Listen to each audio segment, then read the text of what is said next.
தமிழ்நாட்டில் மீண்டும் corona virus பரவுகிறதா என்பதை கண்டறிவதில் மருத்துவத்துறை கவனம் செலுத்தவில்லை என்று முன்னாள் சுகாதாரத்துறை அமைச்சர் விஜயபாஸ்கர் குற்றம் சாட்டியுள்ளார். புதுக்கோட்டையில் செய்தியாளர்களிடம் பேசிய அவர் எந்த மாதிரியான காய்ச்சல் பரவுகிறது என்பதை அரசு வெளிப்படையாக கூற வேண்டும் என்று வலியுறுத்தியுள்ளார். இதுவரைக்கும் சுகாதாரத்துறை சார்பில் மருத்துவமனையில் இந்த காய்ச்சல் என்று சொல்பவர்களை ஆய்வுக்கு உட்படுத்துங்கள் என்று அறிவுரை வரவில்லை. ஏன் இந்த அரசு காய்ச்சலை பரிசோதிக்க தயங்குகிறது என்ற கேள்வி முன்வைக்கிறேன். ஏன் நீங்க தயங்குறீங்க? ஸ்கிரீன் பண்ணுங்க, டெஸ்ட் பண்ணுங்க, முளையிலே கிள்ளி எடுங்க.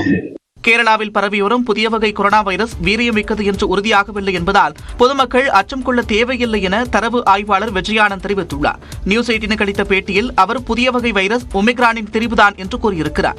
இன்னும் வேரியன்ட் ஆஃப் கன்சர்ன் இன்னும் WHO இருந்து கிளாசிஃபை பண்ணல. அதனால சிவியாரிட்டி பொறுத்த வரைக்கும் இன்னும் பெரிய டேட்டா எதுவும் வரல.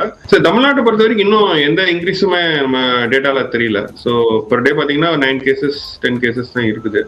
ஸோ அது வந்து கன்சிஸ்டண்டா ஒரு போன மாசத்துல வந்துட்டு இருக்கு. இன்னும் இந்தியாவில் அதாவது தமிழ்நாடை பொறுத்த வரைக்கும் இன்னும் டேட்டால வந்து இன்க்ரீஸ் நமக்கு இன்னும் தெரியல.